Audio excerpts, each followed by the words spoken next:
बडनेरा मार्गावरील Dussehra मैदानानजीक scholars convent आहे। येथील विद्यार्थ्यांना अचानक घरी पाठवून शिक्षकांनी शिकवणं बंद केलं। मुलं अचानक घरी आल्याने कारण जाणण्यासाठी पालक शाळेत जमा झाले। शाळा व्यवस्थापनाने अनेक दिवसांपासून शिक्षकांचे वेतन न दिल्याने शिक्षकांनी संप पुकारला। त्याचा फटका विद्यार्थ्यांना बसलाय। विद्यार्थ्यांची परीक्षा सुरू आहे। गुरुवारी पेपर होता, त्याची तयारी मुलांनी केली होती। तो न घेता सूचना न देता शाळा बंद करण्यात आली। आता उन्हाळी परीक्षा देखील जवळ येत आहेत। अशा वेळी शिक्षकांनी पुकारलेल्या बंदने विद्यार्थ्यांचं शैक्षणिक नुकसान होत आहे।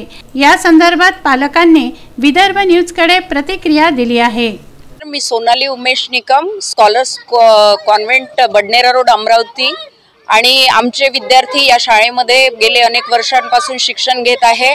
आज अचानक जेव्हा शाळेचा वेळ 11:15 होता आणि शाळेचा संपवायचा वेळ 5:05 होता, मध्येच आमचे पोरं कोणतीही इन्फॉर्मेशन न देता सरळ घरी आले।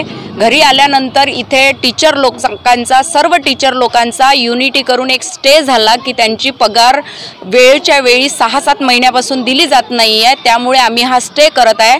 आज ॲक्च्युली मुलांचा टेस्टचा मराठीचा पेपर होता। पोरांनी सगळी तयारी केली होती, पण कुठल्याही गोष्टीची इन्फॉर्मेशन न देता त्यांनी पोरांना सुट्टी दिली आणि टीचरांचा जो संप आहे तो इथे चालू आहे। आम्ही जेव्हा यावेळी विचारणा केली तेव्हा आम्हाला शाळेच्या सर्व शिक्षकांनी हेच सांगितलं की आमचे पेमेंट झालेले नाही। तुम्ही जे काही तुम्हाला बोलायचं असेल ते मॅनेजमेंट सोबत बोला। मॅनेजमेंट येण्याचा वेळ अजून आम्हाला माहिती नाही आहे। तुम्ही पाहू शकता की इथे माझ्यासोबतच सगळे पालक लोक इथे थांबलेले आहे, आपला वेळ काढून थांबलेले आहे। एकीकडे शासन सांगते की भविष्याचा प्रश्न, उज्ज्वल भविष्याचा प्रश्न, आणि मग प्रत्येक वेळी जर फक्त फीससाठी, पेमेंटसाठी, पैशासाठी जर पोरांच्या शैक्षणिक नुकसान होत असेल तर मग याला जबाबदार कोण राहणार आहे? आमच्या मुलांचं 1 वर्ष जर वाया गेलं, उद्या जर शाळा बंद पडली, आम्हाला इन्फॉर्मेशन न देता मध्येच जर शाळा बंद पडली, तुम्ही टाळं ठोकलं, तर आमच्या पोरांचं निघून गेलेलं वर्ष त्याची भरपाई कोण देणार आहे? म्हणून मी मॅनेजमेंटला एकच विनंती करते, कुठल्याही पाल्याकडे तुमच्या फीस जर बाकी असेल, तुमच्या शाळेच्या अमाऊंट बाकी असेल, त्या तुम्ही नोटीस देऊन त्यांना त्या जमा करा। तुमच्या टीचर लोकांचे पेमेंट वेळेवर करा आणि आमच्याही मुलांच्या ज्या भविष्याचा प्रश्न आहे तो सुरळीत राहील।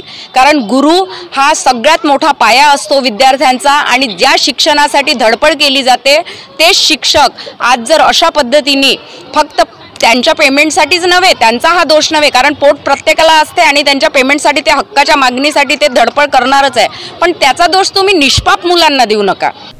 प्रदीप इंगोले, विदर्भ न्यूज, अमरावती।